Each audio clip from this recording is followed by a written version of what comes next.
Manalangin po tayo.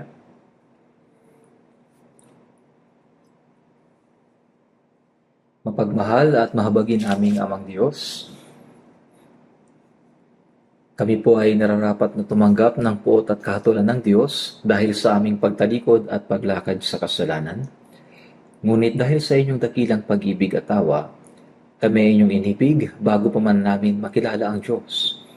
Panginoon, salamat po sa pagpapahintulot sa amin na maunawaan ang inyong dakila at kamanghamanghang biyaya at sa pagdiligtas sa amin sa pamamagitan ng Panginoong Yesus. Ang sumpa at kahatulan at ang aming mga kasalanan magpakailanman ay nahugasan sa pamamagitan ng pagdanak ng mahalagang dugo ng Panginoon upang kami ay makalaya sa sumpa at kahatulan.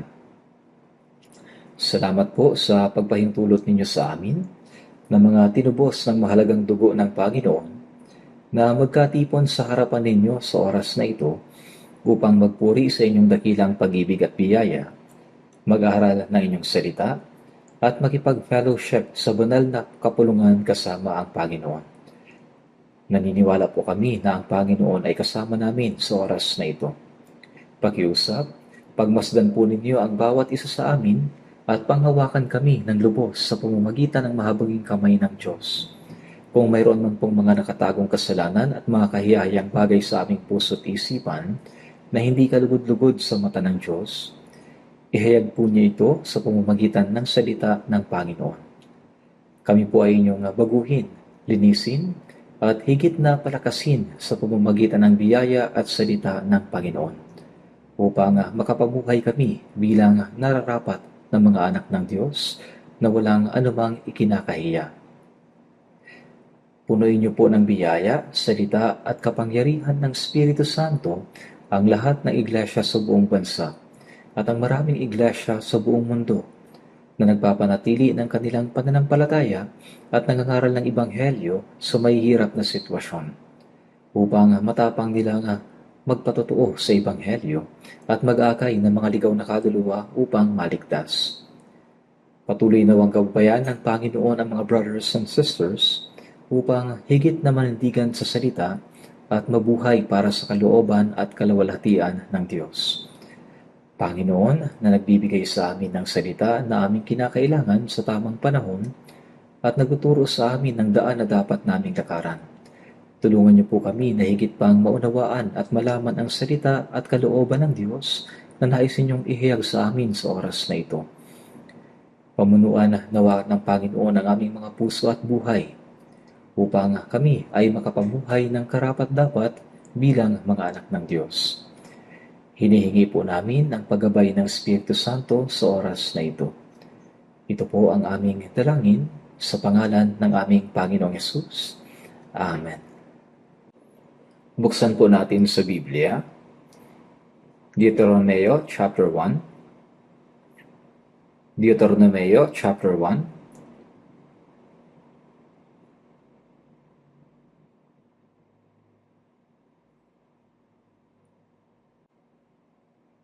Verse 30 to 32.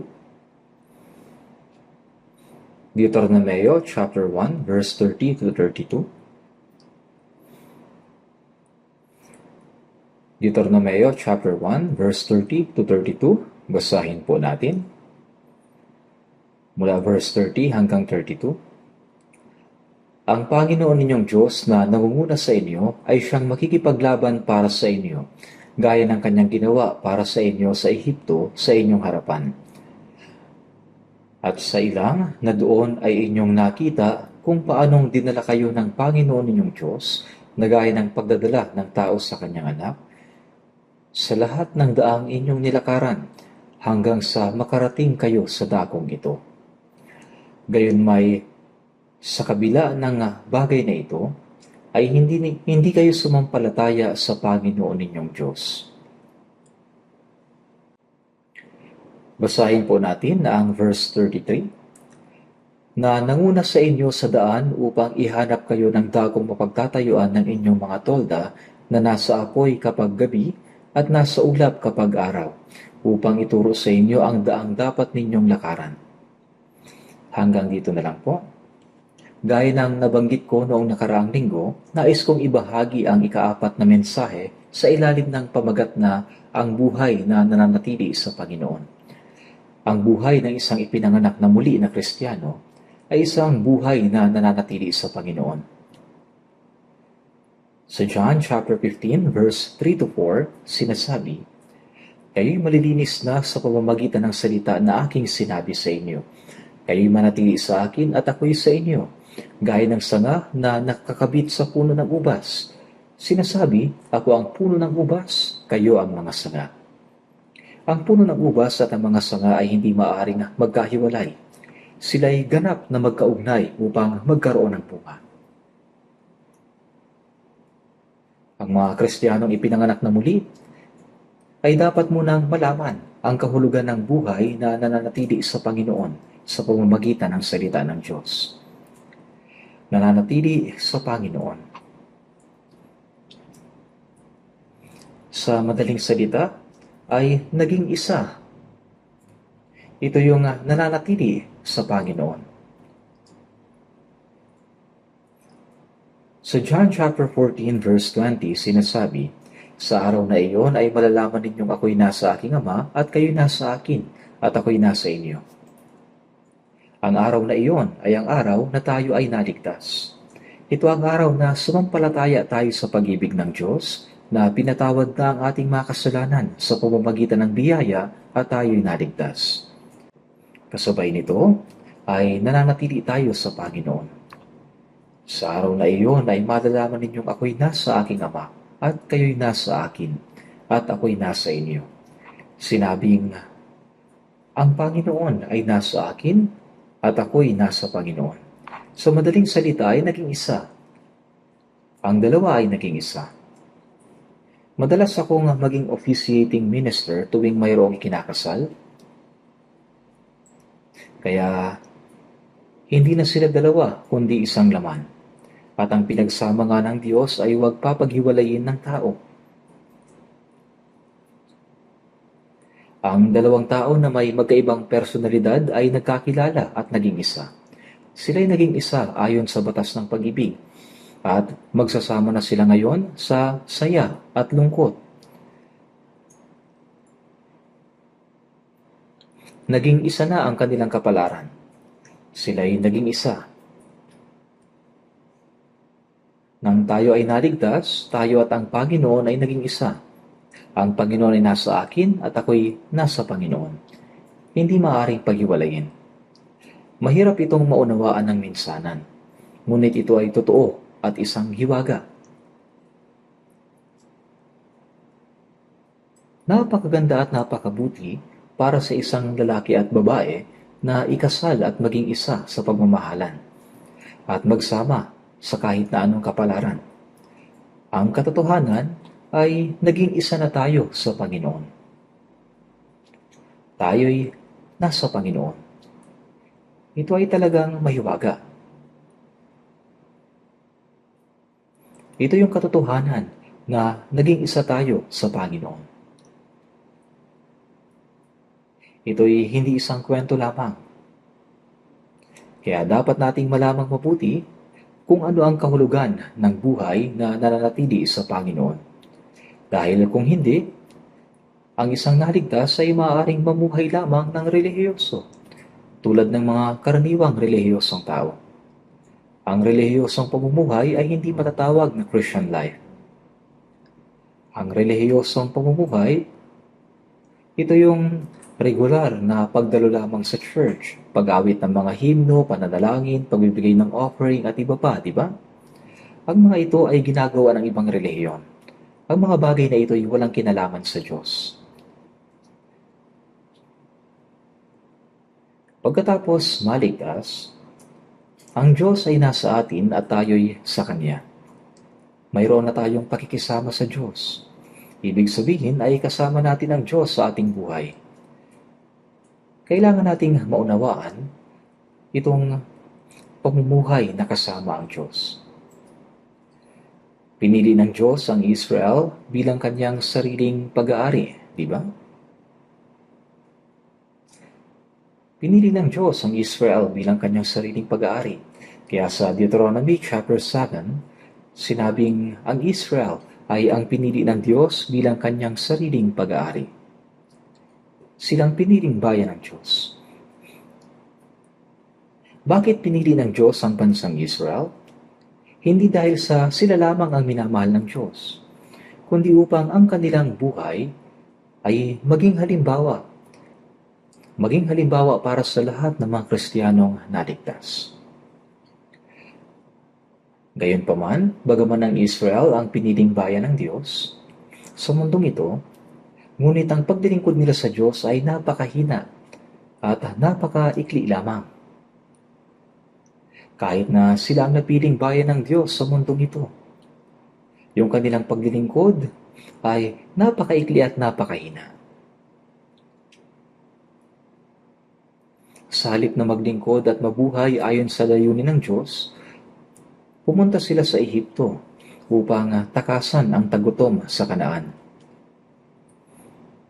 Sa bandang huli, sila ay naging alipin sa lupain ng Ehipto. Naglingkod sila kay Faraon at sila ay naging alipin na gumawa ng mabibigat at may hirap na gawain. Sa loob ng 400 taon, sila ay nagtiis bilang alipin sa Ehipto. Ang number 4 sa mundong ito ay sumisimbolo sa 4 na direksyon: ang silangan, kanluran, hilaga, at timog, o sa mismong mundong ito. Kaya sa Biblia, paulit-ulit na nababanggit ang number 4. Si Jesus ay sinubok sa ilang sa loob ng 40 araw. At may mga preso na nagsasabing iwasan ang pang-4 na selda. Bakit kaya?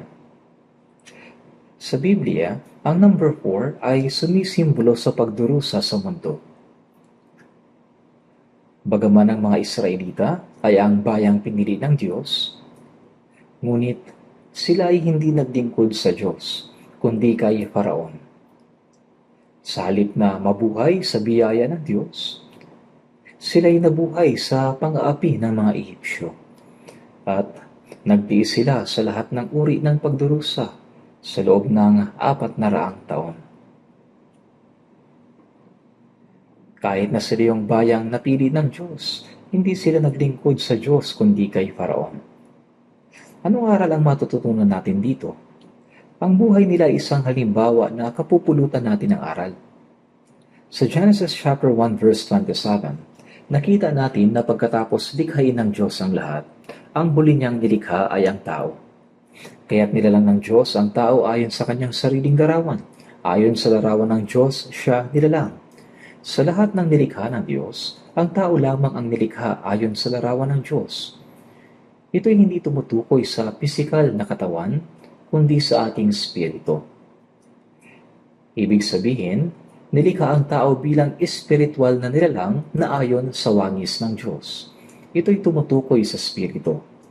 Sa John chapter 4 verse 24, sinabi na ang Diyos ay spirito. Ipinagkaloob sa atin ng Diyos ang kanyang spirito. Tayo ay kanyang nilikha upang maging katuwang ng kanyang pag-ibig, upang maging kanyang anak na magmamana ng kanyang kaharian, upang maglingkod sa kanya at ipahayag ang kaluwalhatian ng Diyos. Ang tao ay nilikha ayon sa larawan ng Diyos. Ibig sabihin, nilikha tayo upang tularan ng Diyos.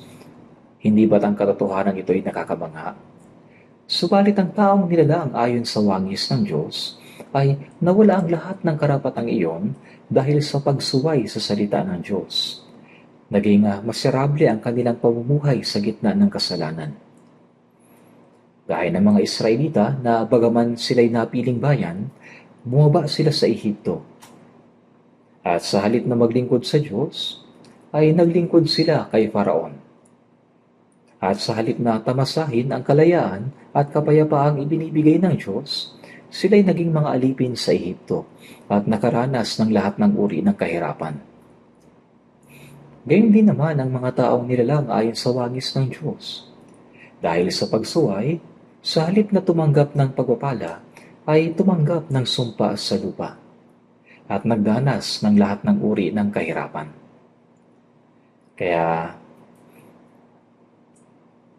Ang 40 taon ng mga Israelita sa Ehipto na punong-puno ng hirap at pagdurusa ay isang larawan na nagpapakita sa lahat ng taong lumayo sa Diyos, na sila'y naglilingkod sa dyablo, nagiging alipin ng kasalanan, at dumaranas ng lahat ng uri ng paghihirap gaya ng mga Israelita. Upang iligtas ng Diyos ang mga Israelita mula sa pagkaalipin, isinugo niya si Moses at nagdala ng 10 salot sa Ehipto. Sa pamamagitan ng mga bagay na ito, ginabayan ng Diyos ang mga Israelita palabas sa Ehipto at iniligtas sila sa kapangyarihan ni Faraon. Sila ay tumawid sa dagat na pula at naglakbay patungo sa Kanaan, na lupaing pangako ng Diyos. Ngunit bago sila makapasok sa Kanaan, namuhay sila ng 40 taon sa ilang. Ang lahat ng ito ay mayroong espiritual na kahulugan at nagpapakita ng halimbawa sa atin.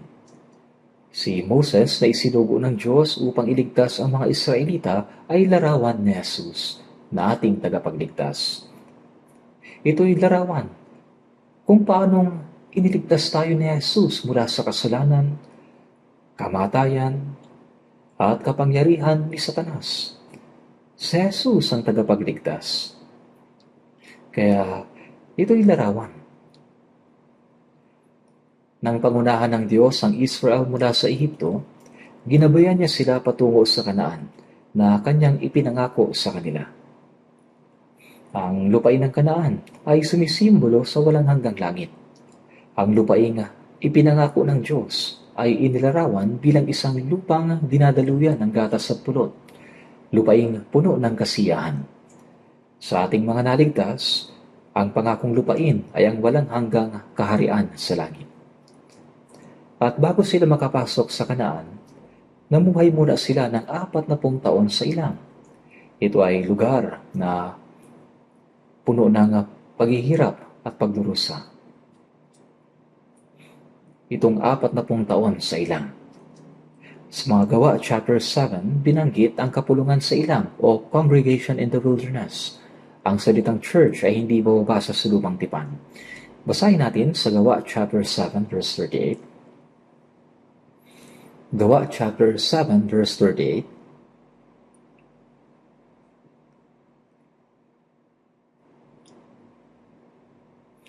Gawa, chapter 7, verse 38.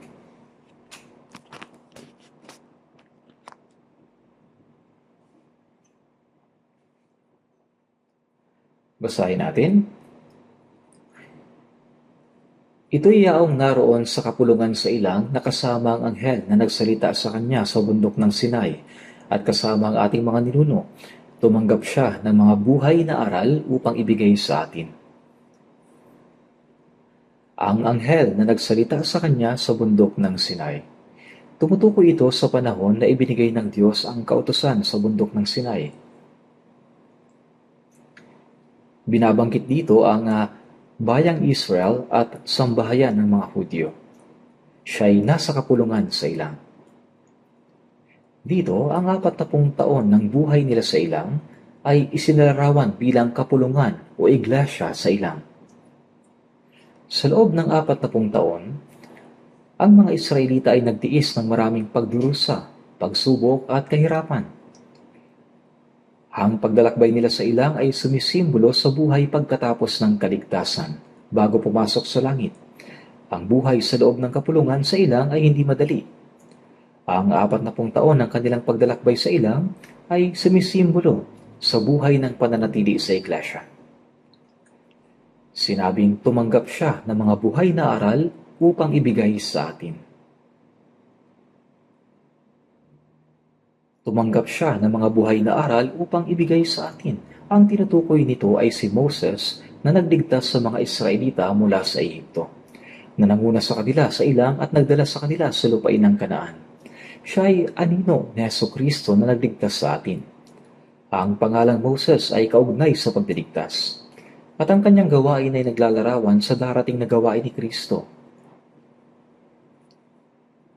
Kaya pagkatapos iligtas ng Diyos ang Israelita mula sa Ehipto, Ano ba ang kanyang ginawa habang pinapangunahan niya sila sa lupain ng Kanaan? Sa binasa natin kanina sa Deuteronomy chapter 1 verse 30, ang Panginoon ninyong Diyos na nangunguna sa inyo. Tulad ng paglabas ng Diyos sa mga Israelita mula sa Ehipto patungo sa lupain ng Kanaan, pinatnubayan niya sila sa harap ng kanyang mga mata. Ang Panginoong ninyong Diyos na nangunguna sa inyo. Ang Diyos mismo ang nangunguna sa bansang Israel. Nang tayo naligtas, hindi niya sinabi na magkita na lang tayo sa langit at pinabayaan na niya tayo. Hindi ganito. Kundi hanggang sa makapasok tayo sa langit, siya'y kasama natin. Binabantayan niya tayo. Ginagabayan at iniingatan. Kaya sinasabi, ang Panginoon niyong Diyos na nangunguna sa inyo. Sinabi sa Deuteronomy chapter 1 verse 31, kung paanong dinala kayo ng Panginoon ninyong Diyos na gaya ng pagdadala ng tao sa kanyang anak sa lahat ng daang inyong nilakaran hanggang sa makarating kayo sa dakong ito. Gaya ng isang ama na nagmamahal sa kanyang anak at karga-karga ito, ganoon inakay ng Diyos ang bayang Israel. Ang paglalakbay mula sa Ehipto hanggang sa ilang ay buhay na kinakalinga ng Diyos. Buhay na sinusustentuhan ng kanyang pag-ibig, proteksyon, pag-iingat, at pagtulong. Ganon inakay ng Diyos ang bayang Israel. Kung paanong dinala kayo ng Panginoon ninyong Diyos sa lahat ng daang inyong nilakaran hanggang sa makarating kayo sa dakong ito. Patuloy tayong pinapangunahan ng Diyos. Sa verse 32, gayon may sa kabila ng bagay na ito ay hindi kayo sumampalataya sa Panginoon ninyong Diyos. Nakalimutan ng mga Israelita ang biyaya ng Diyos na siyang naglabas sa kanila sa Ehipto. At habang pinapatnubayan ng Diyos ang mga Israelita sa lupain ng Kanaan, iningatan sila ng Diyos. At bilang ama ay kanyang niyakap sila. Subalit hindi nila pinaniwalaan ang mga bagay na ito. Kabaliktaran ang nangyari. Ngayon, pag-isipan naman natin tayong mga naligtas. Pag-isipan natin ito. Iniligtas tayo ng Diyos sa pamamagitan ng kanyang bugtong na anak na namatay sa krus bilang kapalit natin. Nagdaanak ang kanyang napakahalagang dugo at binayaran ang ating mga kasalanan. Bawat isa sa atin ay napakahalaga sa paningin ng Diyos. Kung may mayamang tao na ipinagbili ang lahat ng kanyang ari-arian upang mabili ang isang bagay, tiyak na yung bagay na yon ang pinakamahalaga sa kanya. Wala nang mas mahalaga sa Diyos kaysa sa kanyang bugtong na anak. Siya'y kapantay ng Diyos. Sinugo niya ang kanyang anak sa anyo ng tao. Ang banal at matuwid na tao ay namatay sa krus bilang kapalit ng makasalanan para sa kasalanan ng buong sanlibutan at iniligtas tayo sa pamamagitan ng pagdanak ng kanyang dugo. Ang layunin ng pagliligtas ay upang dalhin tayo sa walang hanggang langit. Ngunit bago niya tayo dalhin doon, merong church life bago makarating sa langit. Napakahalaga ng buhay sa iglesia. Ito ay proseso kung saan ang mga papasok sa langit ay nililinis mula sa mga bagay na hindi karapat-dapat, pinadadalisay at sinasanay upang makapasok sa kaharian ng Diyos. Napakahalaga ng church life. Ito ay tulad ng pamumuhay ng kapulungan ng Israel sa ilang. Subalit nakalimutan ng bayang Israel ang biyaya ng Diyos at hindi pinaniwalaan na inakay at pinatnubayan sila ng Diyos. Paano ito nangyari? Ang mga magulang ang nagluwal sa mga anak. Pinapalaki sila, tinuturuan, at inaalagaan ng may buong pagmamahal. Gayunpaman, nakakalimutan ng mga anak ang kabutihan ng kanilang mga magulang. Mayroong mga ganitong anak na kapag hindi nasusunod ang gusto nila, sinasabi nila, bakit mo pa ako ipinanganak? O kaya, ano bang nagawa mo para sa akin? Sinasagot nila ang kanilang mga magulang. Hindi ko ito maintindihan. Ang mga Israelita ay sumalungat at hindi naniwala sa Diyos. Hindi sila naniwala. Nagtaksil sila sa Diyos. Palagi silang nagrereklamo. Sinubukan pa nga nilang patayin si Moses. Bakit mo kami dinala dito sa ilang upang pahirapan? Mas mabuti pang bumalik sa Ehipto, sabi nila. Paano sila makakabalik sa Ehipto? Sa pagitan ng Ehipto at Israel, merong dagat na pula. Pinahinturutan sila ng Diyos na makatawid sa dagat na pula, subalit hindi na sila pwedeng bumalik. Wala ni isang nakatawid. Lahat na nagnais bumalik sa Ehipto ay namatay. Ito ang mahalagang aral sa atin. Ang mga naligtas ay dapat na mamuhay sa pasasalamat sa biyaya ng Diyos at sa maluwalhating pag-asa ng walang hanggang kaharian na ibinigay sa atin ng Diyos. Kaya anumang hirap at pagsubok ang ating danasin, kailangan nating sumunod at mamuhay ng ayon sa kalooban ng Diyos. Inihahanda, sinasanay at dinidisiplina tayo ng Diyos upang maging karapat-dapat na makapasok sa kaluwalhatian. Kung hindi natin ito alam, makaranas lang tayo ng kaunting hirap, magrereklamo na kaagad tayo sa Diyos. Nakakalimutan natin ang biyaya ng kaligtasan. Madalas na sumusuway at naghahangad na bumalik sa mundo. Walang sino mang Israelita na sumubok bumalik ang nakabalik. Silang lahat ay namatay sa ilang. Silang mga sinubok sa ilang na nagbalak bumalik sa Ehipto ay namatay. Kaya sino mang nagnais bumalik sa Ehipto ay namatay. At ang mga isinilang sa ilang, ang buong bagong henerasyon na nakapasok sa lupain ng Kanaan. Silang mga ipinanganak na muli sa pamamagitan ng kanyang biyaya. Silang napanumbalik sa pamamagitan ng pananampalataya. Silang mga karapat-dapat makapasok sa bagong langit at lupa. At silang mga sinanay, sila ang mga dadalhin ng Diyos sa kanyang kaharian. Ang church life ay hindi isang simpleng bagay. Ito ay isang proseso kung saan sinusubok tayo ng Diyos. Pinapalakas, tinutulungang magtagumpay sa kapangyarihan ng kasalanan at ni Satanas at maging karapat-dapat na makapasok sa kaluwalhatian ng Diyos. Kapag ang isang ligtas ay nakakaranas ng maliit na paghihirap, nagrereklamo siya kaagad sa Diyos. Sinisisi niya ang Diyos kung bakit siya nagdurusa at nahihirapan. Sa 2 Timoteo chapter 3 verse 4, mga maibigin sa kalayawan sa halip na mga maibigin sa Diyos. May mga taong katulad nito. Gayunman, sa kabila ng bagay na ito, ay hindi kayo sumampalataya sa Panginoon ninyong Diyos. Yun yung nakasulat. Kung titingnan natin ang talatang ito, maaaring iniisip natin, paano nila ito nagawa? Inilabas sila ng Diyos sa Ehipto sa pamamagitan ng makapangyarihang kamay, pinatawid sa dagat na pula, at sa ilang ay iningatan at ginabayan. Nais ng Diyos na ibigay sa kanila ang lupain ng Kanaan. Ang lupain ito ay inihanda para sa kanila, subalit hindi nila ito naunawaan. Kaya doon sa ilang ay puno sila ng pagrereklamo at pagsuway. Tinangka pa nilang bumalik sa Ehipto. Baka isipin po ninyo, kung ako ang nasa lugar nila, hindi ko gagawin ang ginawa nila. Opo, maaari ninyong isipin. Subalit, ngayon ay nasa ilang din naman tayo.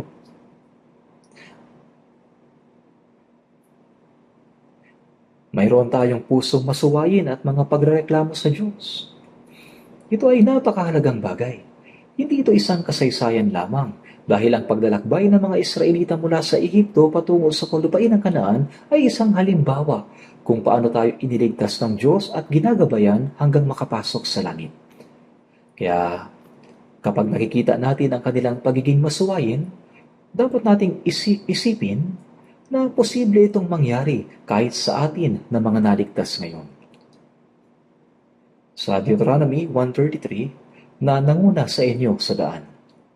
Habang naglalakbay ang mga Israelita, ang Diyos ang nangunguna sa kanila upang ihanap kayo ng dakong mapagtatayuan ng inyong mga tolda.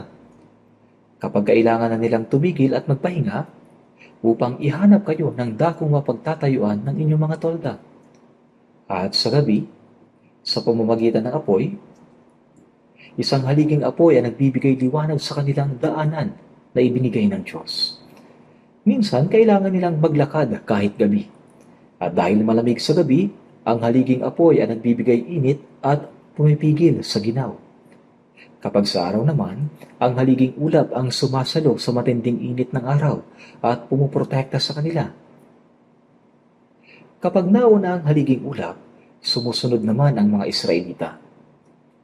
Kapag ang haliging ulap ay huminto doon sila nagtatayo ng mga tolda. Kahit ilang araw, isang buwan o 2 buwan man itong manatili doon, nananatili rin sila sa lugar na iyon. Kapag ang haliging ulap ay umaangat at muling nauna sa paglalakbay, muli rin silang sumusunod. Sa buong paglalakbay, iningatan, tinulungan at pinotektahan sila ng Diyos. Sa loob ng 40 taon, tunay ngang pinatnubayan sila ng Diyos sa pamamagitan ng haliging ulap at haliging apoy. Nakasama nila ang Diyos upang sila'y protektahan, ingatan at patnubayan.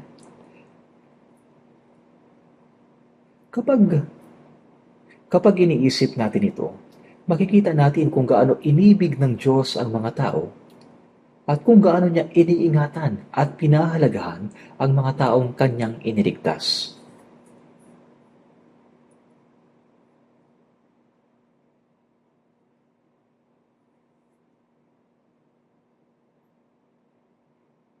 Sinasabi sa Biblia na ang kaluluwa ng tao ay marangal sa paningin ng Diyos.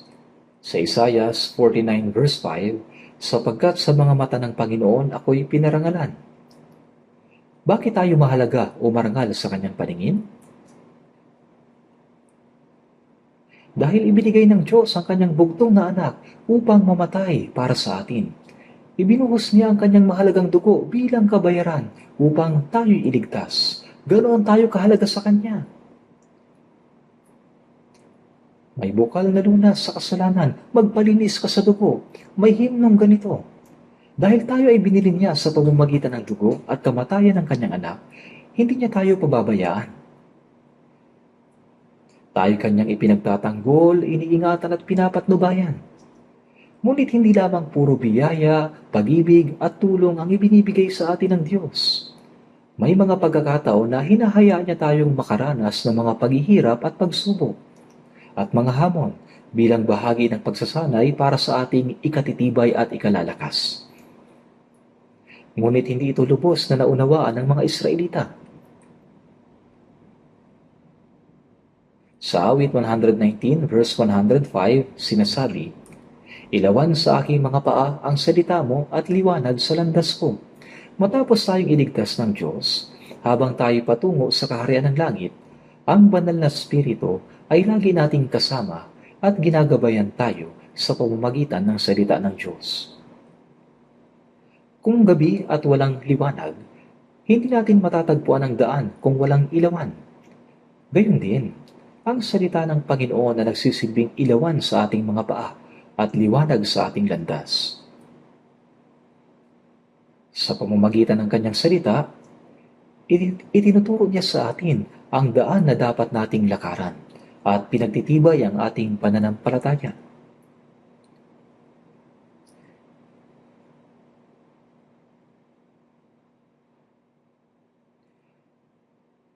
Hanggang sa araw na makapasok tayo sa kaharian ng Diyos, iniingatan at patuloy tayong pinapatnubayan ng Diyos. Tingnan natin sandali sa Exodus chapter 29. Verse 45 to 46. Exodus chapter 29, verse 46, 45 at 46.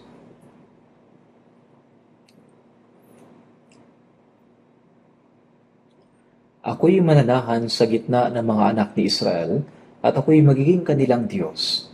Kanilang malalaman na ako ang Panginoon nilang Diyos na naglabas sa kanila sa lupain ng Ehipto upang ako'y manirahang kasama nila. Ako ang Panginoon nilang Diyos. Habang pinapangunahan ng Diyos ang bayan ng Israel palabas ng Ehipto patungo sa ilang, nagsalita siya sa pamamagitan ni Moses at sinabi, "Ako'y mananahan sa gitna ng mga anak ni Israel, at ako ang kanilang magiging Diyos. At kanilang malalaman na ako ang Panginoon nilang Diyos na naglabas sa kanila mula sa lupain ng Ehipto upang ako'y manahan sa gitna nila." Ang layunin kung bakit inilabas ng Diyos ang bansang Israel mula sa Ehipto ay upang ang Diyos mismo ang manahan sa gitna nila. Paano natin ito maunawaan? Iniligtas sila ng Diyos upang siya ay manatili sa gitna nila. Ito mismo ang layunin ng kanilang kaligtasan. Sa Mateo chapter 1 verse 21, sinabi ng anghel kay Jose, "Ang ipapangalan mo sa kanya ay Jesus." Habang siya ay nag-aalala kung ano ang gagawin tungkol sa pagdadalang tao ni Maria na nakatakdang ikasal sa kanya, si Maria na iyong asawa, sapagkat ang pinaglihin niya ay mula sa Espiritu Santo. Siya ay manganganak ng isang lalaki at ang ipapangalan mo sa kanya ay Jesus, sapagkat ililigtas niya ang kanyang bayan mula sa kanilang mga kasalanan. Ang pangalang Jesus ay nangangahulugang tagapagligtas. Si Jesus ay kaligtasan. At sa Matthew 1:23, ang kanyang pangalan ay tatawaging Emmanuel, na ang ibig sabihin ay kasama natin ang Diyos. God is with us. Ang Diyos ay kasama natin. Ibig sabihin, iniligtas tayo ng Diyos upang siya mismo ay makasama natin. Hindi ba't kamangha-mangha ito? Huwag nating sabihin na naligtas ka na, kaya magkita na lang tayo sa langit. Galingan mo ha? Mula sa araw na tayo ay naligtas hanggang sa araw na makapasok sa langit, kasama natin ang Diyos. Ipinaglalaban niya tayo, iniingatan, ginagabayan, at tinutulungan. Hindi ba't kamangha-mangha iyon? Ang Diyos ay kasama natin. Si Jesus ang ating kaligtasan, at ang layunin ng kanyang pagdiligtas ay upang ang Diyos ay makasama natin. Dapat nating paniwalaan ang katotohanan ito. Dapat nating paniwalaan na tayo ay naligtas sa pamamagitan ng biyaya. Ang biyaya ni Jesucristo, pinatawad ang ating mga kasalanan, iniligtas tayo, ginawa tayong mga anak ng Diyos, at binigyan ng pag-asa na makapasok sa walang hanggang langit. Hindi ba ito ang pinaniniwalaan natin? Kasama ng pananampalataya, dapat din nating paniwalaan na ang Diyos ay kasama natin. Pinaniniwalaan ba ninyo ito? Naniniwala ka ba talaga? O minsan naniniwala, minsan hindi. Ang mga pangako ng Diyos ay hindi nagbabago. Kaya dapat tayong maniwala ayon sa kanyang salita. Kung sinabi ng Diyos, dapat lang nating tanggapin at sabihin, "Salamat po, Panginoon." "Opo, Panginoon." At sumunod tayo ng may pananampalataya. Minsan kapag dumarating ang mga pagsubok o kahirapan sa ating buhay, iniisip natin, nasaan ang Diyos? Kung kasama ko ang Diyos, bakit may ganito akong problema at paghihirap? Ngunit hindi ganoon. Ang mga Israelita ay kasama ang Diyos sa ilang, ngunit napakarami pa rin nilang naranasang kahirapan at pagsubok. Ibig bang sabihin noon ay hindi nila kasama ang Diyos? Hindi, naroon ang Diyos. Ang Diyos ay lagi nilang kasama. Hindi lamang tayo iniligtas ng Diyos mula sa kapangyarihan ng kasalanan at kamatayan, kundi sa buong natitirang pa nating buhay dito sa lupa, siya ay nananatiling kasama natin. Tayo kanyang iniingatan, inaalagaan, at pinapatnubayan. Sa ikalawang Timoteo 4:18, sinabi ni Apostol Pablo, "Ako'y ililigtas ng Panginoon sa bawat masamang gawa, at ako'y kanyang iingatan para sa kanyang kaharian." Ibig sabihin, anumang hirap o pagsubok ang dumating, iingatan at puprotektahan tayo ng Diyos. Si Apostol Pablo mismo ay dumaan sa napakaraming pagdurusa. Matapos niyang maligtas, patuloy siyang nangaral ng Ebanghelyo hanggang sa makarating siya sa Roma. At sa huli ay pinugutan siya ng ulo dahil sa kanyang pananampalataya. Sinasabi ng mga historians na nakakulong siya noon sa isang madilim na kulungan na nasa ilalim ng lupa sa Roma. At doon siya pinugutan ng ulo at yung kanyang ulo ay gumulong pa sa lupa.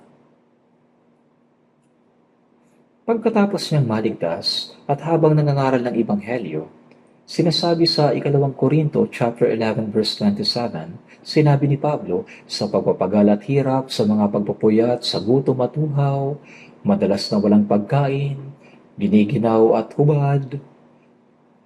Lalo pa ako na mas maraming pagpapagal, mas maraming pagkabilanggo, nang di mabilang nabugbog, na malimit mabingit sa kamatayan. Sa mga Hudyo ay 5 ulit akong tumanggap ng 40 hagupit, kulang ng isa, 3 ulit na ako'y hinampas ng mga pamalo.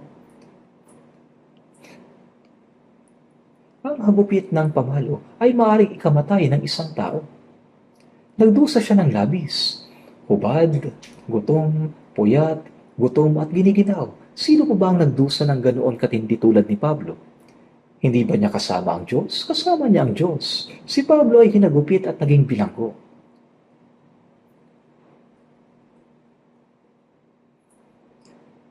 Sa kabila ng mga paghugupit at pagkabilanggo, si Pablo ay nanalangin at umawit ng mga himno. Ito'y dahil naniniwala siyang kasama niya ang Diyos.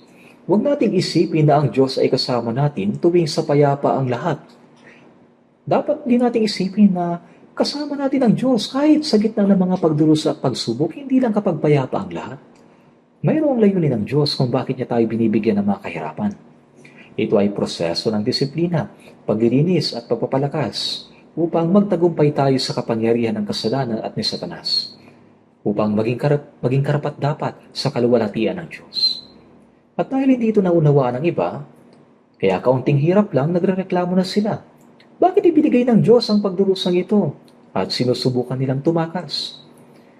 Hindi ito pananampalataya. Sa anumang pagdurusa o pagsubok, ang salita ng Diyos ay hindi kailanman nagbabago. Ito ang ibig sabihin ng tunay na pananampalataya.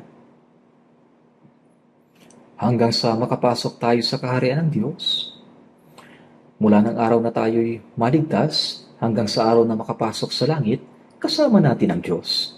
Kahit sa gitna ng mga pagdurusa at pagsubok, kasama natin ang Diyos. Tingnan natin sa 1 Korinto chapter 10.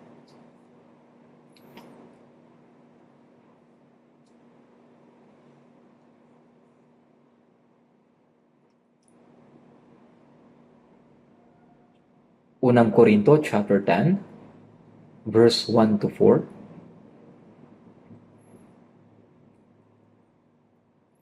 Verse 1 to 4. Babasahin ko po.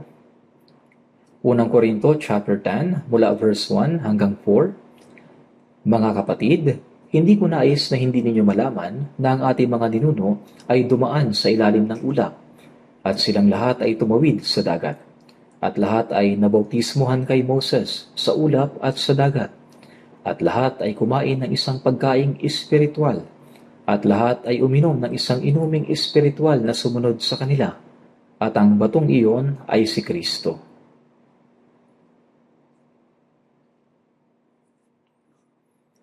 Inilabas ng Diyos ang mga Israelita mula sa Ehipto at pinatnubayan sila sa pamamagitan ng ulap at ng dagat.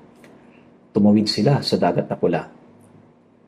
At pagkatapos, patuloy silang iningatan ng Diyos.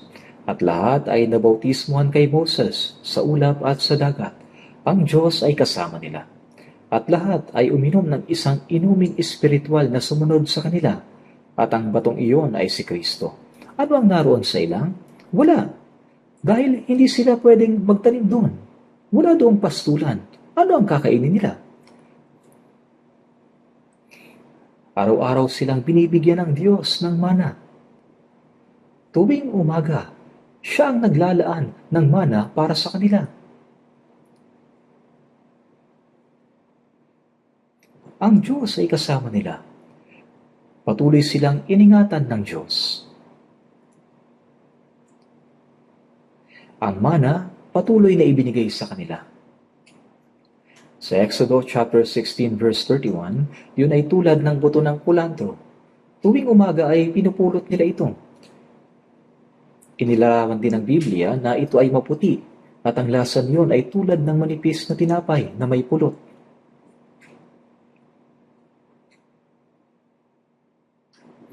Ito ay masarap. Anong pagkain ang gusto ng mga bata? Siyempre, ang matatamis at masarap.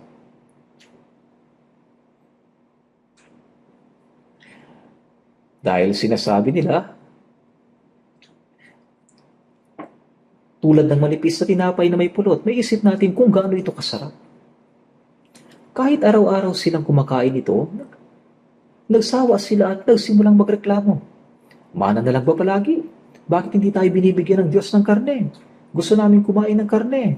Kaya nagpadala ang Diyos ng mga pugo at kumain din sila nito hanggang sa sila'y magsawa.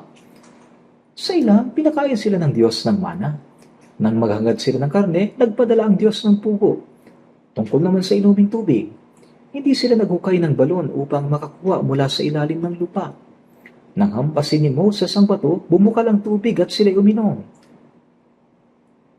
Sa paglalakbay ng Israel sa ilang, ibinigay ng Diyos ang lahat ng kanilang pangangailangan sa pamamagitan ng mga kapangyarihang gawa. Kaya sinabi, lahat ay kumain ng isang pagkaing espiritual dahil ang pagkaing iyon ay mula sa Diyos. At lahat ay uminom ng isang inuming espiritual na sumunod sa kanila. Hinampas ni Moses ang bato at bumukal mula rito ang tubig. At ang batong iyon ay si Kristo. Ang batong iyon ay larawan ni Jesucristo. Kung paanong ang bato ay hinampas at bumukal ang tubig, gayon din si Kristo ay hinampas doon sa krus. Sa pamamagitan ng kanyang dugo, pinatawad ang lahat ng ating mga kasalanan. At sa kanyang biyaya, na tulad ng tubig na bumukal mula sa bato, patuloy niya tayong ginagabayan. Pagkatapos nating maligtas, dalawang bagay ang ibinibigay ng Diyos. Patuloy niya tayong binibigyan ng espiritual na biyaya na ating kinakailangan. Ang taong ligtas ay hindi mabubuhay sa tinapay ni sa tubig lamang. Dapat tayong patuloy na tumanggap ng espiritual na biyaya na hindi kayang maunawaan ng sanlibutan, lalo na ng mga hindi pa naliligtas. Sa John chapter 1 verse 16, at mula sa kanyang kapuspusan ay tumanggap tayong lahat biyaya na sinundan pa ng ibang biyaya. Ang kaligtasan ay natanggap natin ng minsanan at patuloy na ibinubuhos ng Diyos ang kanyang biyaya, ang kapuspusan ni Kristo sa ating buhay. At mula sa kanyang kapuspusan ay tumanggap tayong lahat biyaya na sinundan pa ng ibang biyaya. He gives more and more, always giving more. Abundant in grace, He always gives more. Mayroong ganitong himno. Lagi tayong binibigyan ng Diyos ng maraming biyaya. Mga biyaya mula sa ating puso. Ang kagalakan, kalakasan, katapatan, katapangan, at lakas ng loob. Ang mga ito ay espiritual na biyayang mula sa Diyos. Binigyan din niya tayo ng espiritual na inumin. Kailangan nating matutunan kung paano tatanggapin at iinumin ang biyaya ng Diyos. Ang espiritual na inumin na ipinagkaloob sa atin. Ito lang ba ang ibinibigay ng Diyos? Hindi po, ang Panginoon rin ang nagbibigay ng pisikal na pagkain. Sa Mateo chapter 6 verse 26,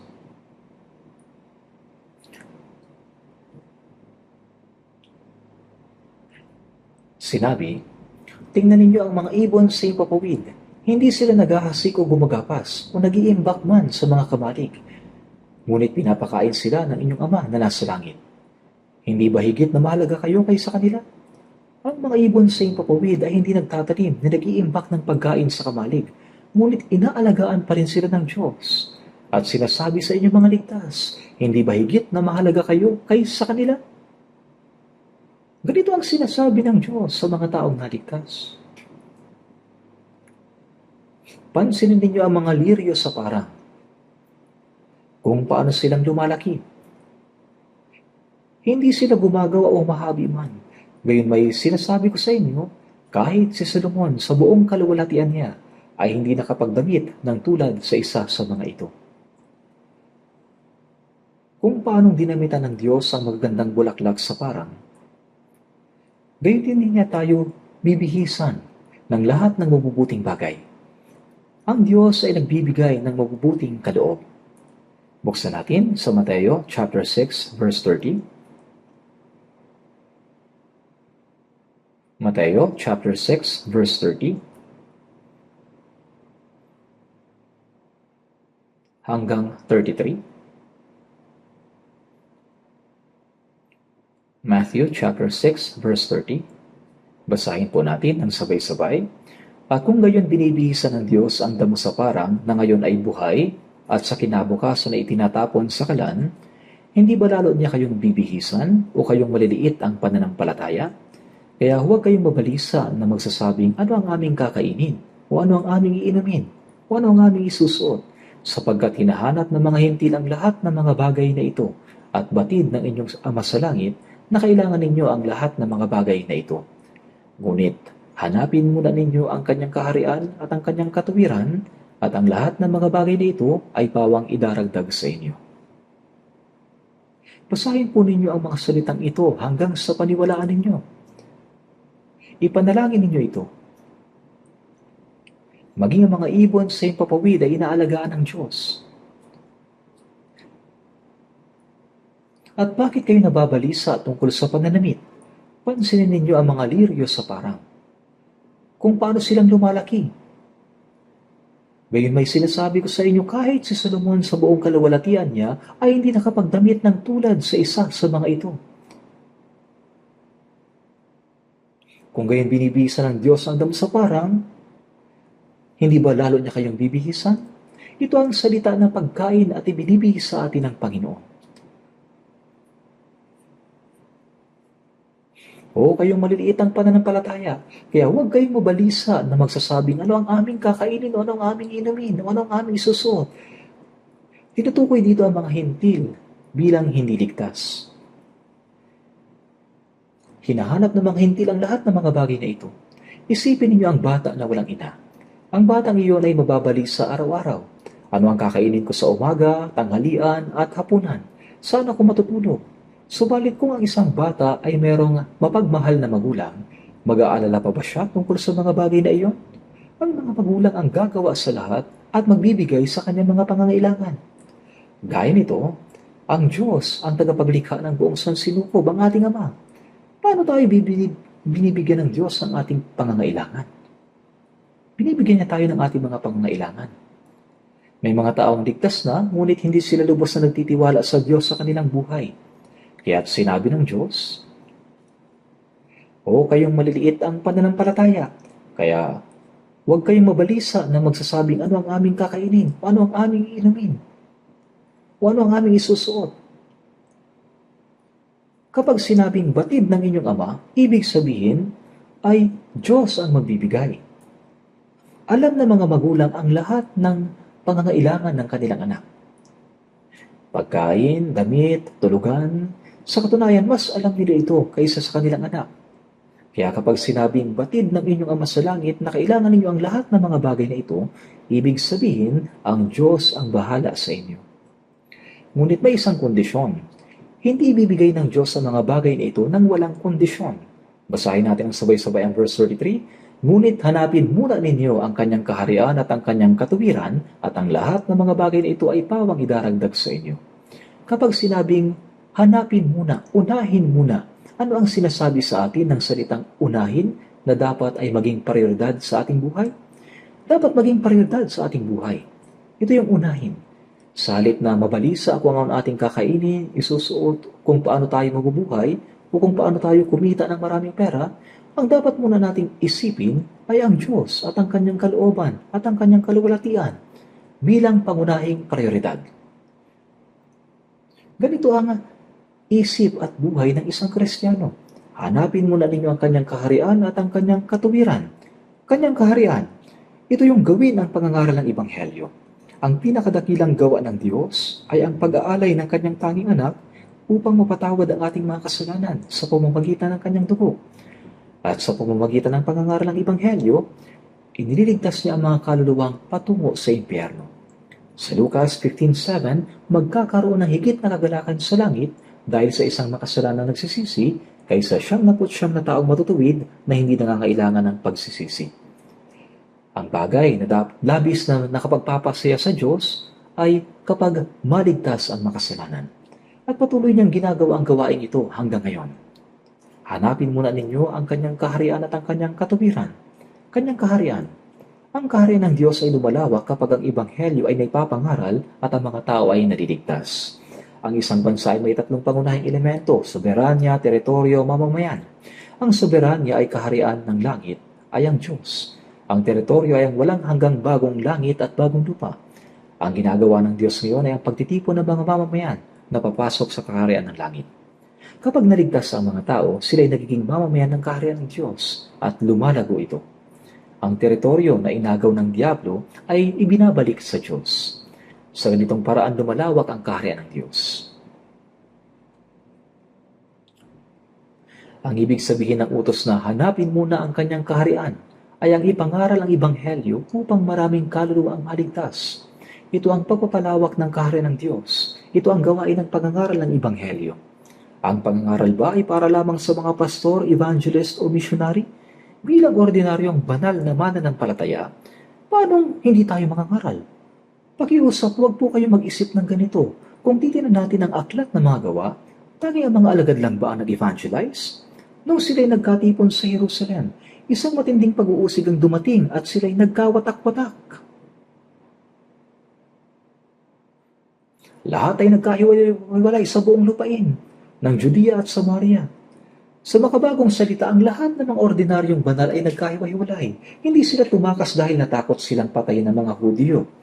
Inutusan nila sa Gawa chapter 1 verse 8 na ipangaral ang ebanghelyo. Dahil sila ay nagtipon lang ng sama-sama sa Jerusalem, pinagwatak-watak sila ng Diyos. Alam niyo ba na ang bawat taong naligtas sa isang evangelist na nangangaral ng ebanghelyo? May nagtanong, ano ang iyong trabaho? Sumagot siya, ako'y isang evangelist. Nagtatrabaho ako sa paggawaan ng sapatos upang kumita ng pera para sa evangelism. Nabasa ko lang ito sa isang aklat. Hindi ba ito'y nakakamangha? Nagtatrabaho ako upang kumita ng pera para sa evangelism. Ikaw man ay nagnenegosyo, nagtatrabaho sa kumpanya o anuman ang trabaho mo, ito'y isang paraan lamang. Ang pinakalayunin ay ang ipangaral ang ebanghelyo.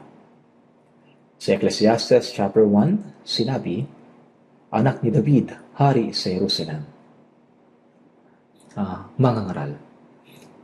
Hindi dito sinabi ang pangalan ni Solomon. Gaya ng inyong nalalaman, sinakop ni David lahat ng mga kalapit na mga banyagang bansa at nagtatag ng isang pinag-isang kaharian. Kaya si David ay naging pinakadakilang hari ng Israel, tama? Ang watawat ng Israel ay may dalawang magkapatong na triangle, tama po? Ano ito? Ito ang Star of David. Si David na ikalawang hari ng Israel, ang pinakadakilang hari, at si David ang larawan ni Jesucristo, hari ng mga hari. Siya ay anak ni David, hari ng Jerusalem.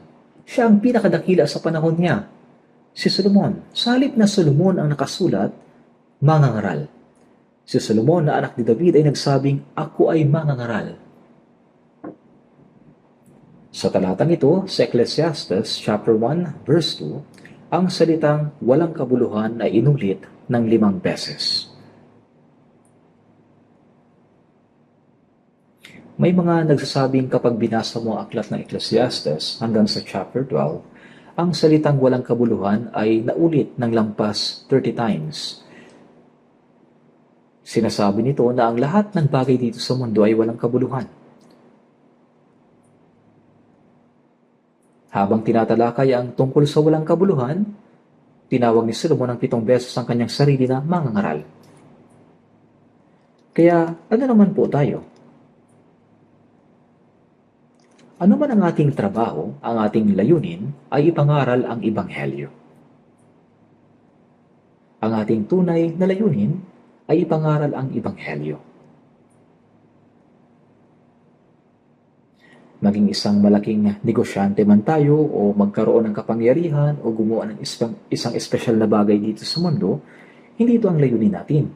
Ano man ang ating trabaho, ito ay isang paraan lamang.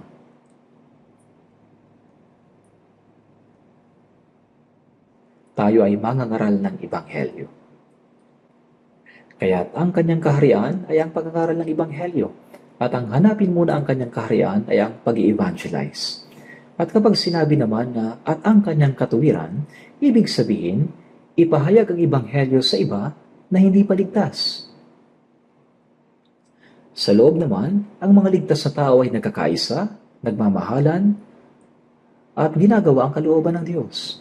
Ang pamumuhay ayon sa kalooban ng Diyos ay ang pagtupad sa kanyang katuwiran.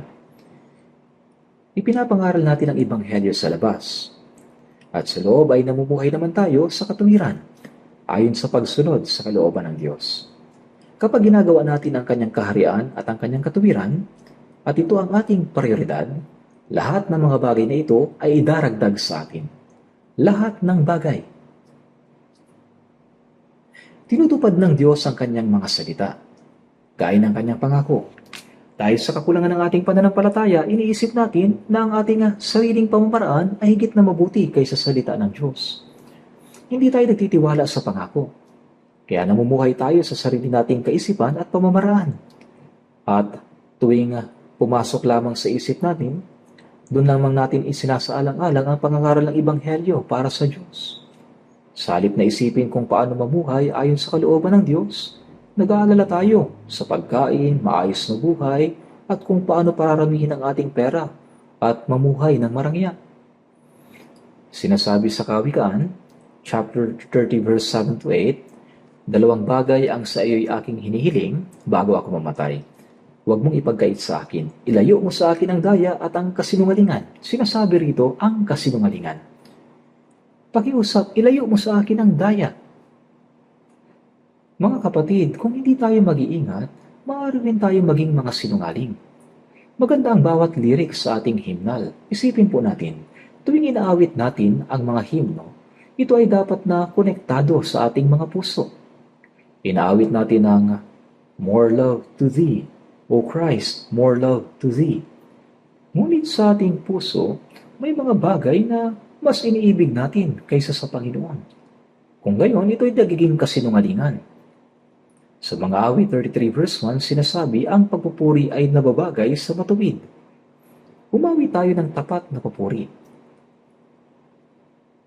Dahil kung inaawit mo ang mga himno na hindi naman totoo sa iyong puso, ang papuri ay nagiging kasinungalingan. Pinapakinggan ng Diyos ang ating taos-pusong panalangin. Subalit maaari tayong manalangin ng mahusay sa pananalita, pero sa puso ay hindi at nagiging kasinungalingan.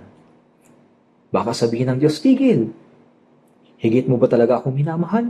Iniibig mo ang sanlibutan, ang iyong sarili, ang iyong pera at kalayawan. Ang pag-ibig sa sanlibutan ito ay umaapaw hanggang sa iyong lalamunan. Kung hindi tayo mag-iingat, ang pag-awit natin ng mga himno ay nagiging kasinungalingan. At maging ang ating panalangin ay maaari ring maging kasinungalingan. Dapat tayong maging matapat sa harap ng Diyos. Sinasabi sa atin, hanapin muna ninyo ang kanyang kaharian at ang kanyang katuwiran. Kung gagawin natin ito, idaragdag niya ang lahat ng mga bagay gaya ng bonus. Kung uunahin natin ang kaharian ng Diyos, ang pangangaral ng Ebanghelyo at ang pamumuhay ayon sa kanyang kalooban, ang Diyos ang kikilos at magbibigay sa lahat ng ating mga pangangailangan. Hindi ako sigurado kung ilang porsyento ang tiwala ko, subalit naniniwala ako. Kaya sa paningin ng Diyos, marahil ay hindi ako 100% masunurin. Ngunit pinagsisikapan kong lumapit sa kanyang salita. Tunay kong naranasang pinupuno ako ng Diyos. Ito ay isang hiwaga. Ang mga nakakaranas lamang nito ang nakakaalam.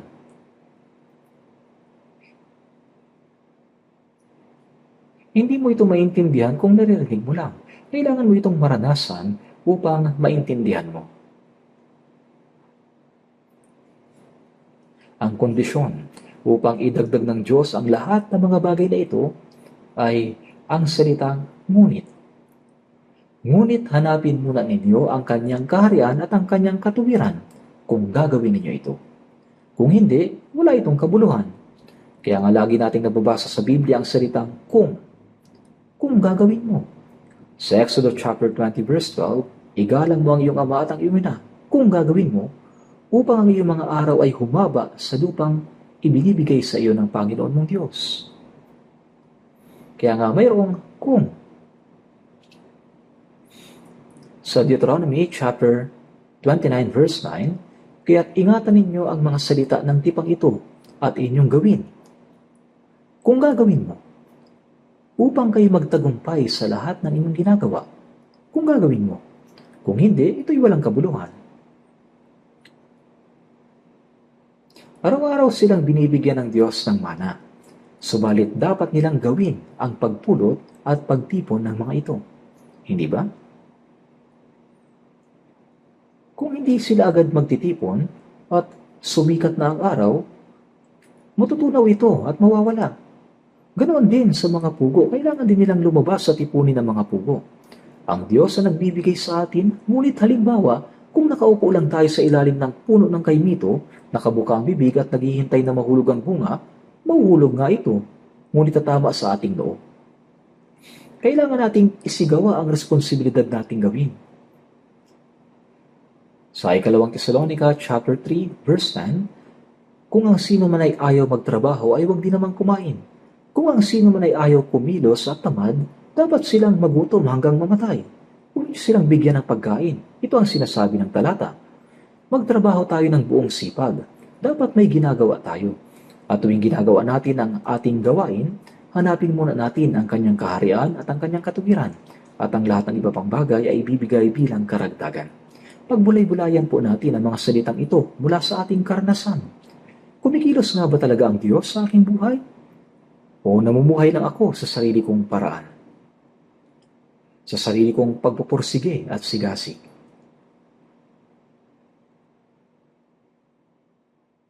Dapat nating suriin ito. Kaya subukan mo. Kung uunahin natin ang kalooban ng Diyos, kailanman ay hindi niya tayo pababayaan. Niyahayaang magutom man. Hindi niya tayo pinababayaan. Ang Diyos lamang ang may kapangyarihang magpayaman o magpahirap. Sa mga kawikaan, sinasabi na ang Panginoon ay nagpapadukha at nagpapayaman. Nakasulat din ito sa unang Samuel chapter 2 verse 7. Minsan, binibigyan tayo ng Diyos ng kayamanan. Pero minsan, inaalis niya ito. Tinitinan niya kung paano tayo mabubuhay. Kapag mahirap tayo, kontento ba tayo na ang Panginoon ang ating sandigan? At kung tayo naman ay pagpalain ng kayamanan, ginagamit ba natin ang kayamanan ito para sa ating sariling kapakanan o para sa kanyang kaluwalhatian? Mayroong kasabihan. Ang pera ay sumusubok sa tunay na pagkatao ng isang tao. Kung gusto mong malaman kung saan nakatuon ang pagpapahalaga at layunin ng buhay ng isang tao, madali lang itong subukan. Bigyan mo sila ng malaking pera. Parang nanalo sa loto. At sabihin mo, gastusin mo ito kung gusto mo. At bigyan sila ng 1 bilyon o 100 milyon. Pagkatapos tahimik na panuorin kung paano nila ito gagamitin, doon mo makikita 100% ang layunin at pinahalagahan nila sa buhay. Sa palagay po ninyo. Kapag bigla silang nagkaroon ng ganoon kalaking pera, sasabihin nila, wow, nagbago ng buo ang kapalaran ko. Pagkatapos, una nilang ginagawa ay bumili ng pinakamagandang bahay. Sunod, papalitan ng kotse ng pinakamaganda. Pati mga appliances sa bahay tulad ng ref ay papalitan. Ang masama sa iba, pati ang kanilang asawa, pinapalitan. Sinasabi nila, normal itong ginagawa ng mga Amerikano. Kaya kapag sila nanalo sa loto, nasisira ang buhay nila. Pagkatapos, tumitigil sila sa pagtatrabaho. Bakit pa magtatrabaho? May pera na. At doon sila nasisira. Kung isang tao ay hindi marunong gumamit ng pera, siya'y malulugmok at mamamatay. Ipinapakita lang ito na walang kabuluhan ang kanilang pinapahalagahan. Kapag may pera tayo, dapat tayong mag-isip ng mabuti. Paano ko gagamitin ang perang ito sa pinakamahalagang paraan? Para sa Panginoon, para sa evangelism, Paano ko ito magagamit sa pinakamahalagang paraan? Ang marunong gumamit ng pera ay siyang malinaw na layunin. Mayroong malinaw na layunin at pagpapahalaga sa buhay. Ito ay tiyak. Kaya ang pera ay susubok ng pagkatao. Makikita natin ito sa paraan ng paggastos ng tao. Kung isang tao ay nagkaroon ng kaunting pera, basta na lang ginagasa ng padalos-dalos, masasabi mo hindi tama yan. Hindi ba niya alam kung gaano kahirap kumita kahit na isang sentimo? Dahil lang madaling nakuha ang pera, winaldas na lang. Pero para sa atin ang perang pinaghirapan, pinagpawisan at pinagsikapan ay mahalaga. Tama ba? Kailangan natin itong gamitin sa pinakamahalagang paraan. Dapat nating kilalanin ang halaga nito. Naniniwala ako na ang ating mga kapatid ay tunay na marunong gumamit ng kanilang mga pag-aari at kayamanan sa pinakamahalagang paraan. Noong nakaraang taon, ginagawa natin ang gawain ng World Missions. Alam ba ninyo na sa Seoul Central Church ang opisina ng World Missions, di ba? At may mga kapatid na siyang namamahala ng mga gawaing opisina doon. Noong nakaraang taon, sa pamamagitan ng Headquarters Office, 17 billion won ang naipadala para sa World Missions. Sa katunayan, mas higit pa doon ang naibigay. Pero pinipilit ba kayo magbigay ng offerings? Hindi. Sa isang taon, ilang beses lang po itong inaanunsyo. Maging matapat tayo sa ating ikapo, pakiusap, makilahok tayo sa offerings para sa World Mission. Minsan lang inaanunsyo. Bukod doon, kahit during sermon time at announcement, hindi natin paulit-ulit na binabanggit ang offerings. Kung ganoon, hindi ba sila nagbibigay? Sa katunayan, lalo sila nagbibigay. Kahit hindi sila sabihan, matapat silang nagbibigay. Wala nang kahirapan pa sa World Missions. Sa kasalukuyan, naipapangaral ang Ebanghelyo sa 82 na mga bansa. Ngayon, ang Seoul Church ay may pananagutan. Ang may pananagutan sa missions sa maraming bansa. Kabilang ng mahihirap na lugar tulad ng Africa at Russia. Tungkol sa World Missions, paumanhin po, ngunit babanggitin ko, kahit ang Amerika ay hindi pa masyadong nakikipagtulungan. Ganoon din ang Japan at Europe. Isinasagawa ito ng puro sa pamamagitan ng mga Korean churches. At naisasagawa natin ito ng walang gaanong kahirapan. Paano? Dahil ang ating mga kapatid sa iglesia ay lumago na ng ganoon kalaki. Alam ba ninyo ito? Kapag pinagsama-sama mo ang mga bata, ang gagawin lang nila ay mag-away at walang mangyayari. Noong unang panahon sa ating iglesia, hindi pa malago ang pananampalataya. Kaya tuwing nagtitipon tayo, malalakas ang mga boses, kanya-kanyang pilit ng opinyon. Kapag may kailangang gawin, kabado ang puso natin. Iniisip natin kung anong gulo ang sisiklab. Ngunit ngayon, wala na ni anuman, mapayapa na. Ngayon, tuwing may kailangang gawin, mabilis at maayos ang lahat. Gaano nakalaki ang paglago ng ating pananampalataya. At ano ang pinakamahalagang gawain dapat natin gawin?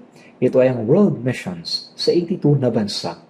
May higit sa 1,100 churches sa buong mundo. Siyempre, marami ring ibang mission, organization na gumagawa ng World Mission bukod sa atin. Pero kahit tingnan mo ang iba, sa tingin ko, walang ibang grupo ang kasing aktibo na gumagawa tulad natin. Nangyayari ito ng natural. Kusang nangyayari. Bakit? Dahil ganoon nakalago ang ating iglesia. Hindi dahil may nagsasabing gawin mo ito, gawin mo yan. Kundi dahil ito ang nararapat gawin ng isang Kristiyano. Kaya ginagawa natin ang pusa. Nakikibahagi tayo ng may pagkukusa. Labis po ang aking pasasalamat sapagkat alam natin kung ano ang layunin ng ating buhay. Ang buhay ng isang Kristiyano. Kung ano ang pinakamahalagang dapat unahin. Ngunit hanapin muna ninyo ang kanyang kaharian at ang kanyang katuwiran. Pagkatapos ay may isasagawa ang kanyang kaharian at ang kanyang katuwiran. May papangaral ang ebanghelyo ng kaharian, matutupad ang kalooban ng Diyos, at ang Diyos din ang bahala sa ating pisikal na buhay bilang mga Kristiyano na gumagawa ng gawain ito.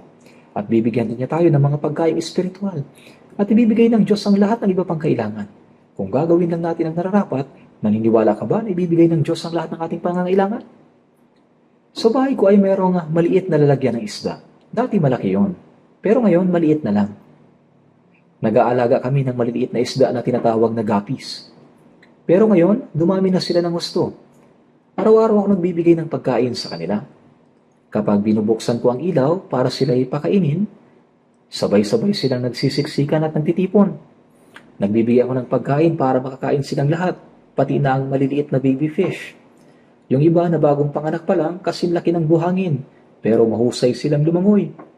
Ito'y kamangha-mangha. Isang beses lang ako nagbibigay ng pagkain sa isang araw. Pero kung sa tingin ko kulang, nagdadagdag pa ako ng kaunti sa hapon. Kaya palagi ko silang pinapakain. At pagkatapos, minsan ay nagbibigay ako ng oxygen at naglilinis din. Alam kaya iyon ng mga isda? Kapag malamig, pinapainit ko ng kaunti ang tubig. Kapag mainit, pinapalamig ko naman. Kaya palagi ko silang pinapakain. Inaalagaan ko sila at iniintindi ng mabuti. Pero alam kaya nila iyon? Itong mga isda, ni minsan hindi sila nagsabi ng salamat sa akin.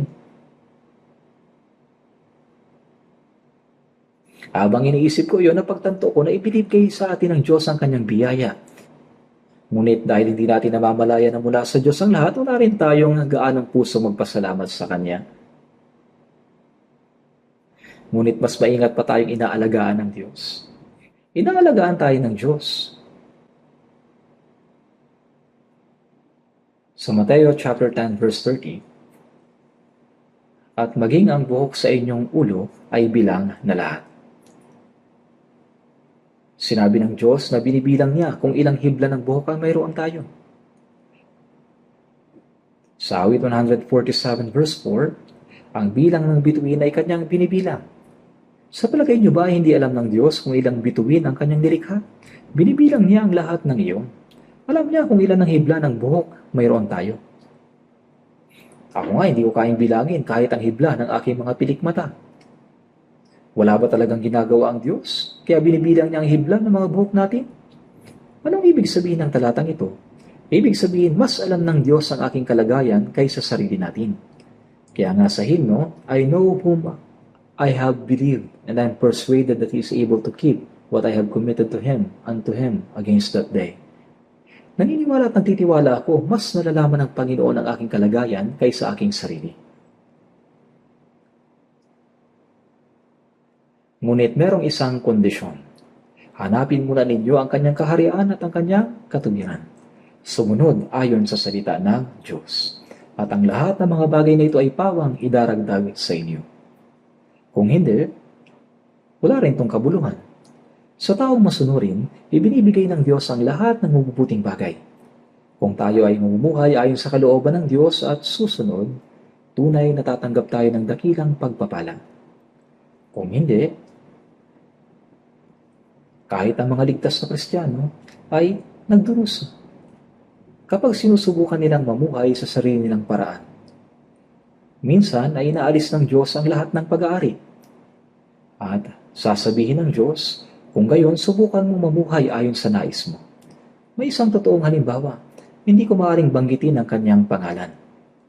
Gayunman, siya ay nagsikap ng gusto at kumita ng maraming salapi at siya ay naging mayaman. Ngunit sa harap ng Diyos, siya ay naging kuripot. Wala siyang malasakit sa pangangaral ng Ebanghelyo. At gaya ng inaasahan, tuluyan siyang nawasak. Maging ang kanyang bahay ay nawala.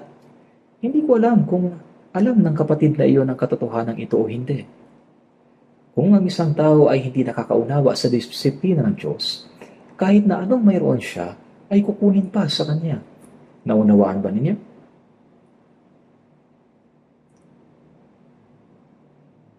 Ang Diyos ang nagpapayaman at siya rin ang nagpapahirap. Kaya dapat nating ilagay ang ating pag-asa sa Diyos na nagbibigay ng lahat ng bagay ng sagana.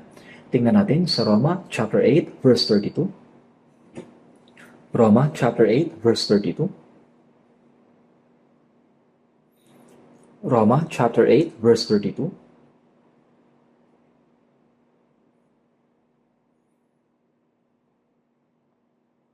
Basahin natin ng sabay-sabay. Siya na hindi ipinagkait ang kanyang sariling anak, kundi ibinigay dahil sa ating lahat, bakit naman hindi niya ibibigay sa atin ng walang bayad ang lahat ng mga bagay? Ang Diyos ay hindi ipinagkait ang kanyang sariling anak, kundi ibinigay dahil sa ating lahat, hanggang sa kamatayan. Kay dakila ng pag-ibig at biyayang ito. Ang malayang pagbibigay ay nangangahulugang biyaya. Hindi niya ipinagkait ang kanyang anak, kundi ibinigay siya hanggang kamatayan. Kung ganoon, mayroon pa bang anumang bagay na hindi niya kayang ibigay? Ibig sabihin, tiyak na ibibigay niya. Kung ganoon, bakit hindi kayo naniniwala sa pangako ng Diyos? Kung tunay lamang nating sisikapin na ikalugod ang Diyos, ito ay tunay na kapakipakinabang. Ngunit kung hindi natin iisipin na mamuhay ayon sa kanyang kalooban, at sa halip ay mamumuhay tayo ayon sa sarili nating kalooban, tiyak na tayo magdurusa. Kung ang isang ligtas na tao ay hindi nabubuhay ayon sa kalooban ng Diyos, kundi sinusubukang mamuhay sa sariling paraan, minsan ay dinidisiplina siya ng Diyos sa pamamagitan ng pamalo, at nagiging malaking problema ito. Hindi dapat ito mangyari. Kaya sa ating buhay Kristiyano, dapat nating maunawaan na ang Diyos ay kasama natin. At ang pamumuhay sa Panginoon ay nangangahulugang naging isa tayo sa Kanya. Pakikipag-isa sa Kanya. Kapag nag-asawa, ang mag-asawa ay nagiging isa sa pag-ibig. Sila'y nagsasama sa hirap, ng kapalaran, at may pananagutan sa isa't isa. Ganoon din tayo kapag tayo naligtas. Tayo nagiging isa sa Panginoon. Namumuhay tayo ayon sa kalooban ng Panginoon. At ang Panginoon ang may pananagutan sa ating lahat. Yan ang pamumuhay na nasa Panginoon. Ang pamagat ng sermon na ang buhay na nananatili sa Panginoon ay hindi inilagay ng walang dahilan. Nakikisa sa Panginoon, nakikibahagi ng kapalaran kasama siya. Kung tayo ay nabubuhay ayon sa kalooban ng Panginoon, siya ang mananagot sa lahat ng bagay sa atin. Kung ating ikinalulugod ang Panginoon, kung tayo ay namumuhay sa kalooban ng Diyos, sinabi ng Diyos na hindi niya ipagkakait ang anumang mabuting bagay, kundi ipagkakaloob niya sa atin. Kung ating naunawaan ang pamumuhay na nanatili sa Panginoon at tayo nabubuhay ayon sa Kanyang salita, ang ating puso ay laging mapupuno ng kagalakan at pasasalamat. At sa ating buhay, kailangan nating maranasan ang katotohanan na ang Diyos ay kasama natin. Hindi siya isang Diyos na malayo, kundi isang Diyos na palaging kasama natin, na binibilang pa nga ang hibla ng ating buhok. Nakakaalam siya ng lahat ng bagay. Dapat nating paniwalaan na ang Diyos na nag-iingat at nagpoprotekta sa atin. At kung tayo ay kikilos lamang ayon sa kalooban ng Diyos, siya ang may pananagutan sa lahat ng bagay sa atin. Yan ang pamumuhay na nasa Panginoon. Ngayon, habang nagpapaabot ako ng mensahe, lumipas na ang oras, manalangin na po tayo. Mahabagin naming Diyos Ama, salamat po dahil iniligtas niyo kami na dating lumayo at namuhay sa kasalanan ayon sa kalooban ng laman. At inakay kami sa pamamagitan ng salita ng Diyos, biyaya at kapangyarihan, at sinamahan hanggang sa kami makapasok sa kaharian ng Diyos. Salamat po na ang Panginoon ay nasa amin at kami nasa Panginoon na. At hindi kami iniiwan ng Diyos, bagkus sa iniingatan, tinutulungan, pinapatnubayan hanggang sa makapasok kami sa kaharian ng Diyos. Bigyan po ninyo kami na higit pang pananampalataya upang lubos na magtiwala sa Panginoon. At laging ipailala sa amin ang katotohanan na ang Panginoon ay kasama naming na namumuno, nag-iingat at nagpoprotekta sa amin. Sa natitirang bahagi ng aming buhay, mabuhay nawa kami para sa kalooban at kaluwalhatian ng Diyos lamang. Pamahalaan at patnubayan nawa kami ng Diyos upang kami mamuhay sa biyaya at kapangyarihan ng Diyos. At sa buong buhay namin, naway tanggapin namin ng Diyos, Ama, ang kaluwalhatian at ang kalooban lamang ng Diyos ang mangyari. Nagtitiwala kami na ang Panginoon ang mamumuno at magmahari sa buong buhay namin. Ito po ang aming dalangin sa pangalan ng aming Panginoong Hesukristo. Amen.